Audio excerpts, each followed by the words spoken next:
I'm James Wilson, and this is Sleep Bollocks. The world is more aware of the impact of poor sleep on our health, but weirdly, we seem to be sleeping worse. And I know why. It's the bollocks that are spouted by brands and experts that is designed to scare us into sleeping better, but we end up sleeping appallingly. Whether it's experts who tell you that you'll die if you have less than 7 hours sleep, trackers that don't track your sleep very accurately, or mouth tape that just stops you sleeping well, join me on a journey through the world of sleep bollocks. Never mind the sleep bollocks, here's the Sleep Geek. Hello and welcome to Sleep Bollocks. Today we're focusing on the I think it's a thing that probably most people think of when we think of orthosomnia. Orthosomnia is the obsession with sleep, looking for sleep perfection, overly analysing, overly thinking, overly focusing on our sleep. When we think about what causes that more than anything else, the thing that comes up with the people I work with is often sleep trackers. So let's define a tracker. We have wearables, so you have like your Auras, your Fitbits, your Apples, your Garmins. We have things that will sit on your wrist, your finger. I think there's actually an earring as well, an eye mask. All these things, they track your sleep, or they claim to. You also have trackers that sit on your phone using, I think they're using radio frequency, Sleep Cycle, Sleep Score Labs, and they are using respiratory rate and looking at how you're breathing and claim to be able to track your sleep through that. But don't turn on your back or put a dog in the way between you and the tracker, because that's what seems to affect whether those products work very well or not. And finally, you do have some products that have trackers inbuilt. So you can get a mat that you lay on your mattress from a company called Withins, and that will track your sleep. And you have products like the 8 Sleep, which I'm not going to go into it too much, but is undoubtedly the worst sleep product I have ever tried. If you would like to sleep with something that feels like sleeping on a cattle grid, and also you have an aircraft landing in the corner of your room, the noisiest thing you can imagine, then get yourself an 8 Sleep. But then, weirdly, loads of people online endorsing it. I don't know, maybe they've been paid to do that, I don't know. Side note on the 8 Sleep, Elon Musk, Mark Zuckerberg's favourite sleep product. So we have lots and lots of different products that are tracking your sleep. Some are more accurate than others, some claim to be more accurate than they are, and some, I get reported, really do impact on people's sleep in a negative way. Now, when it comes to sleep trackers, they do work for some people. So this isn't like, again, it's that thing. It's not really about these things fail for everybody. I think one of the problems I have with the story around, or the way we're communicating around, they work. Normally, when I read about it, I've just recently read an article in the Times that you might want to go and look at. I think it's called Wakey Wakey. It was out in November. I think it was in the Sunday Times, and that was talking about sleep trackers. And they said for some people it causes a problem. Now, actually, I would flip that. I would say for some people it does work, but from my experience, for most people, it causes a problem. And I know this because, again, going into organisations and sports teams, the difference between me and lots of sleep experts is, whilst they'll talk to a couple of people every day about sleep, in a week I'm talking to hundreds of people. In a month I could be talking to thousands. And over my career, I've talked to hundreds of thousands of poor sleepers. So the data I get fed by those people is really, really strong. And the conversations I have about trackers generally are not positive. I do work with trackers. I work with sports people who are being told they've got to track their sleep by their team. I work with sports people who choose to track their sleep and find it is helpful. I've got a CEO that I work with. And he's a really good example of when sleep tracking works, people, because he loves data, and he loves, even if it's in his business, he wants to know what's happening. So if things are going well, he wants to know. If things aren't going quite so well, he wants to know. So the same thing applies to his sleep. If things are going well, he wants to know. If they're not going well, he wants to try and work out what might be causing the problem. But his mindset is really rare, from my experience, that most of us, when a sleep tracker tells us we're sleeping poorly, well, he's telling us something we already know. We know we're sleeping poorly. We can feel it. We don't need a tracker to give us a magic number about that. And that actually makes us feel worse, because what we do is, as poor sleepers, we start to get anxious and stressed. We overthink it. We obsess over it. We think, what can I change? And we start changing everything. We're there with mouth tape, eye masks, earplugs. We've just spent a fortune on a mattress. We spent fortunes on pre-sleep teas and powders and things like that. And these things, the tracker is driving this obsessive behaviour if you're a poor sleeper. If you're a good sleeper, Well, they're already confirming something you know. Well done. Clap, clap. You sleep well. Now, people like you can be slightly irritating to poor sleepers, but it's telling you something you know. Do you really need to know all the data it's giving you? Probably not. Is that data accurate? Well, let's have a talk about that now. I think a really good comparison for sleep trackers. I would argue the data, when you look at, most trackers will claim to tell you what deep sleep you've had and what REM sleep you've had. Deep sleep, yeah, maybe it can get in sort of a ballpark of where you may be at, because in deep sleep you're more likely to be still, your heart rate's more likely to be more stable, it's easier to tell. REM sleep, nah, not a chance, mate. It is not tracking REM sleep very accurately. You might as well ask a chocolate teapot how well your REM sleep went last night than ask your Fitbit, Apple Watch sleep cycle, 8 sleep. You really, really, really would get about as accurate answer. And this is the again, it comes back to those things around sleep bollocks. How are we communicating about our brands, our products? How we communicate about what they do, and are we just feeding a load of codswallop to people?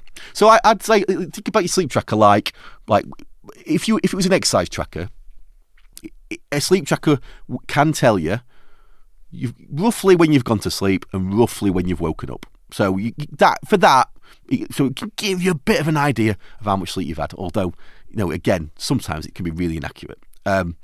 Depending on some trackers are actually inaccurate on that. That would be like if you were tracking your exercise. Your wearable tells you you've left the house, and then your wearable tells you that you've come back into the house.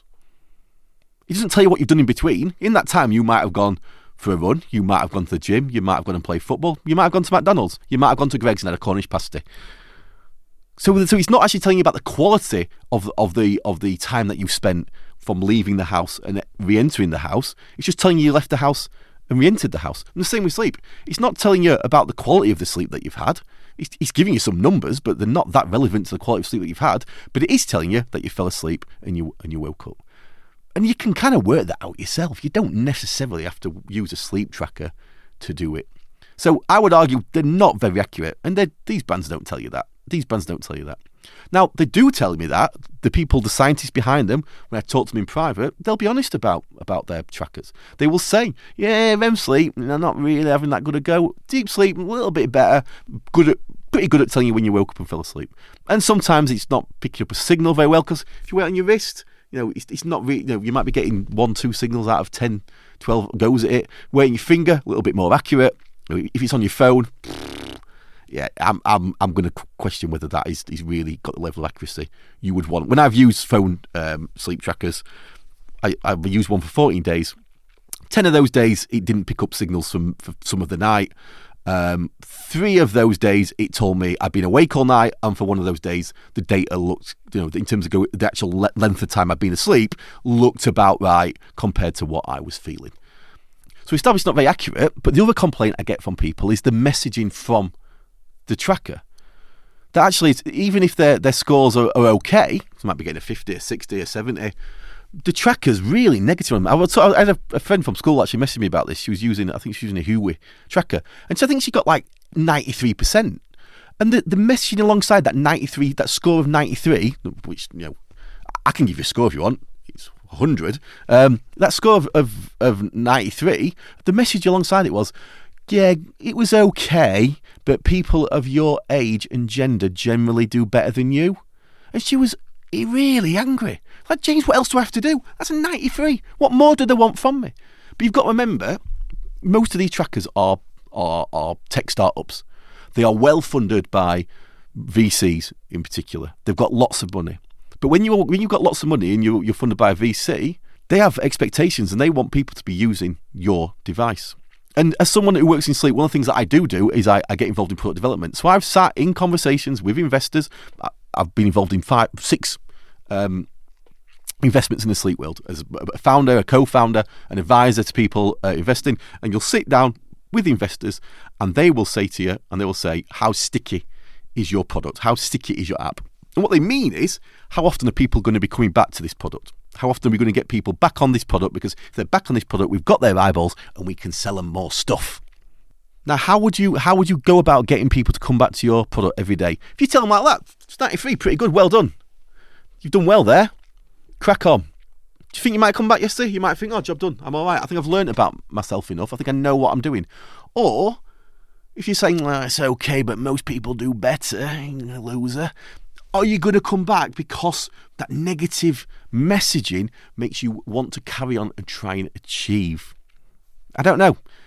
Think about it for yourselves, but I would say stickiness comes up a lot when you are talking to investors, and all these brands that we've mentioned and all these sorts of people doing trackers, they have investors and they expect people to use it, and they don't want you to solve that sleep issue. And actually, a tracker won't solve your sleep issue. A tracker is a measurement tool. It tells you something you probably already know if you listen to your body. It's not an intervention. Now, they're trying to claim intervention. They're claiming they've got AI and they're giving you advice from their sleep coaching service. I've looked at a lot of that advice. It's basically sleep hygiene rules with a bit different language. If you've got chronic sleep issues, it's not going to do you much good. And your tracker can't tell you that you've got a rubbish mattress. A tracker can't tell you that your pillow doesn't work for you. A tracker can't tell you that watching Nightmare on Elm Street just before bed is not going to be great for your sleep. A real person can. And I always tell people who are struggling to sleep, go and work with a real person. Digital products are not there yet when it comes to helping you get better sleep. And yet, when you listen to podcasts, when you look into in the media, you've got lots of celebrities, lots of influencers, lots of content creators and podcast hosts talk about tracking bands positively. And there's recently been a legal case between a famous podcaster, Peter Attia, and Aura, one of the tracking brands.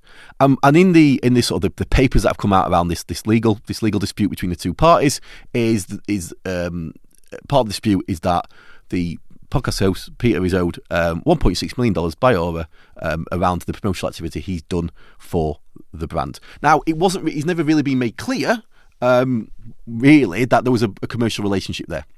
And this sort of like unseen commercial relationship has become more noticeable, I think, to me, since that case started. So, for example, you might be listening to your favourite politics podcast. The presenter starts weirdly talking about their tracking product that they use.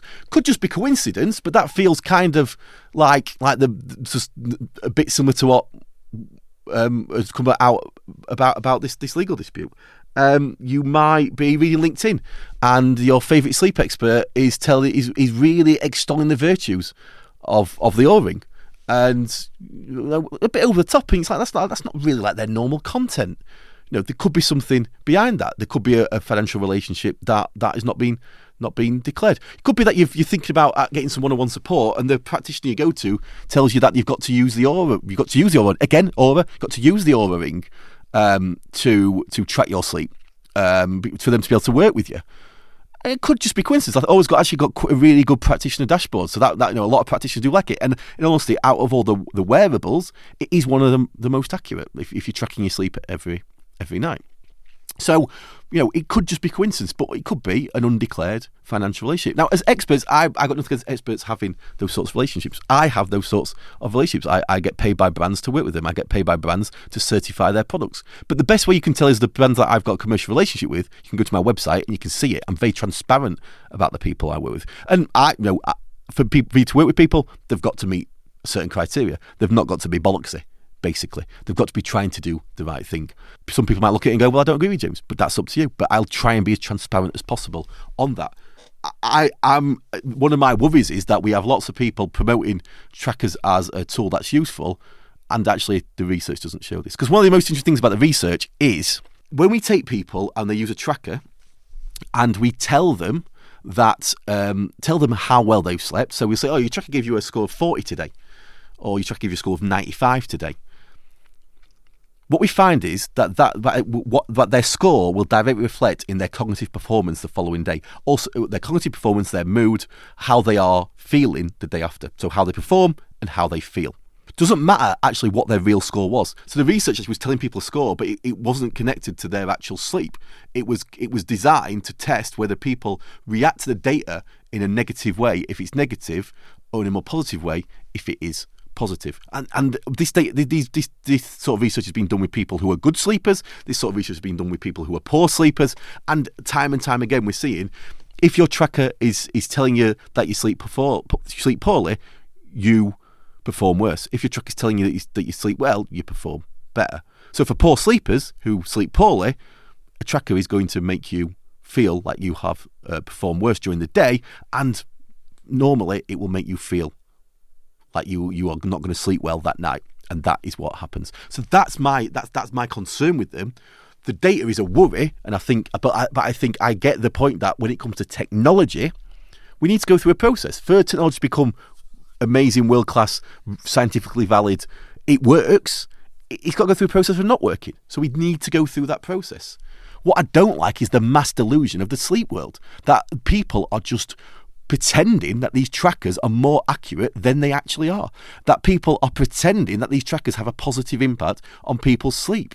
That's the bit that I've got a problem with. That's the bit that is the sleep bollocks. I want just people to be more honest. I want the brands to reflect the conversations I have with the scientists who work for those brands. That's what I want. That I want the brands to stop spouting a load of bollocks about how their products perform. And by doing that, the products get better. And eventually, my ideal tracker is a tracker that you don't know it's tracking you. It tracks you as we go along. And when there's a problem, it red flags. And then someone can get involved who you need to. It may be a baby and kids expert because your baby is not sleeping well and that's waking you up. It could be a new mattress. It could be a sleep respiratory clinician because you've got sleep apnea. It could be a CBT practitioner because you've got insomnia. That's what perfect technology looks like to me. But we're not there yet, and we need to be honest about not being there yet. And as I said, I do work with people who track their sleep. But what I do is I use 3 questions, because when I'm working with people, I believe that your body gives you the data points you need to sleep well. That your body gives you enough information that you will know whether you have met your sleep need or not. And if you've had good quality sleep, that makes you ready for the day after. Because that's what sleep is. Sleep is about being ready. Are we ready for the next day? So when I'm working with people in sport, what I will do is I will ask them to ask themselves 3 questions alongside their tracking data. And often those 3 questions directly contradict the tracker, because the sports people are coming to me because the tracker's telling them they're not sleeping well. And I can look at them and see that they're sleeping okay, because physically they're not showing the signs of poor sleep that they claim their tracker is telling them. So what do I do as the Sleep Geek day to day? I'm a brand ambassador for people who sell sleep products and services. Currently working with Matches Online. I certify people's products, Sleep Geek certified scheme, where we want to help poor sleepers pick the product that is relevant for their sleep problem. And this is what our certification scheme is. It's affordable for brands. We want to promote brands who don't tell the fibs that make you sleep worse. I then run a company called Kitmate, and we're a team of experts who work with organisations and sports teams in helping their people get better kip. So we provide seminars, webinars, drop-in sessions. We have expertise in baby and kids, shift work, menopause, leadership and sleep, and we have the UK's only pet sleep expert working with people whose pets sleep poorly. If you'd like more information about what I do, you can go to sleepgeek.co.uk. That's thesleepgeek.co.uk, or find me on social media at thesleepgeek. So as you know, on Sleep Bollocks, we like to talk about positive things as well and give you information that will actually help you sleep better. So today we're going to talk about what I call the kipometer. The kipometer is what I use when I'm working with people to track their sleep, to measure their sleep. Because I believe your body gives you the data you need to know whether you slept well or you haven't. We don't need to spend lots and lots of money on expensive trackers. If I was the good eye doctor Andrew Huberman, I would call this a low-cost protocol. But I don't talk like that, so I will call it a kipometer. And the kipometer works like this. 3 questions, and it says it helps you work out, have I met my sleep need the nights previous? I use it a lot in sport because a lot of the sports people I work with, they're tracking their sleep. They'll come to me and say, James, my tracker's saying I've got 1% REM sleep, 5% deep sleep. I can look at them and say, I don't think that's true, looking at you. What you're telling me, I don't think that's true. But what we do is we use a kipometer alongside the sleep tracker to show that actually the data your tracker is giving you is so out of sync with the data your body's giving you. So it's 3 questions, quite simple. Ask yourself these 3 questions every so often to work out, have I slept well? 1, how quickly did you fall asleep last night? You fall asleep like that, as soon as your head hits the pillow, That's not good. A lot of people come to me and say, James, I sleep brilliant. Fall asleep as soon as my head hits the pillow. That's not good. That's a sign of sleep deprivation. It should take you between 5 and 30 minutes to fall asleep. If you fall asleep within 5 minutes, sleep deprived. You've not met your sleep need in the nights previous. If it takes more than 30 minutes on a regular basis, you've probably got like a little bit of like insomnia. You're getting to that point where things might be becoming a little bit more chronic, and it could just be as simple as going to bed a little bit later. Your sleep time is not in line with your body's natural rhythm. The second question is, how many times do you remember waking up in the night? One of the biggest myths about sleep is that we can sleep through the night. Nobody sleeps through the night. We all wake up 3 to 6 times a night. And it's to really, and whether you remember those 3 to 6 times or not is a really, really good indicator of how good your sleep was. So if you can't remember waking up at all, that's the best sleep. Mwah! That's the sleep I love. You go to sleep at 10:30, you wake up at 6. That for me is perfect. That's exactly what I'm looking for. Wake up once or twice, maybe go for a week, come back to bed, go straight back to sleep. Not a problem. That's good sleep. You don't need to worry about that. We all wake up if we need to go to the toilet. But if you wake up 3 times or more, or you're awake for more than half an hour, less than that, then you've probably got a bit of an issue around quality. So you're maybe not winding down properly before bed. It could be alcohol, it could be caffeine, it could be nicotine, it could be that your bedroom's too cold or too hot. It could be that you're going to bed at the wrong time for you. It could be that you don't love the person you're sleeping next to and you're feeling a bit insecure. No, you're not making yourself feel emotionally and physically secure before bed, and that is what we are looking for.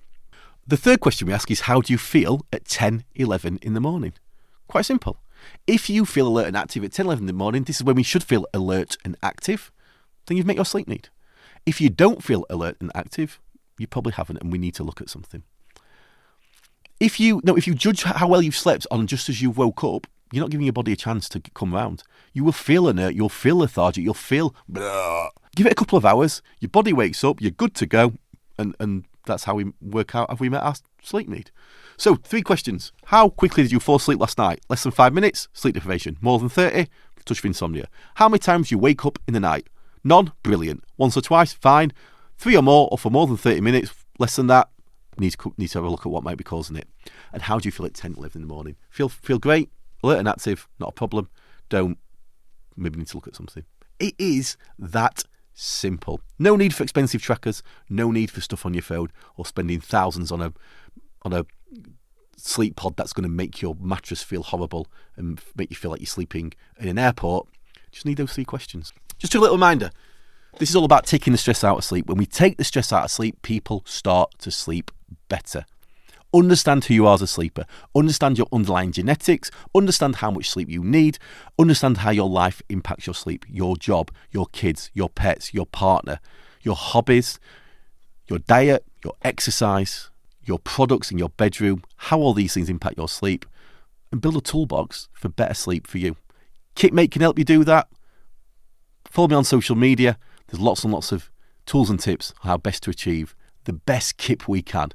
We're not looking for perfect, we're just looking for better. Hope this helps, and sleep well.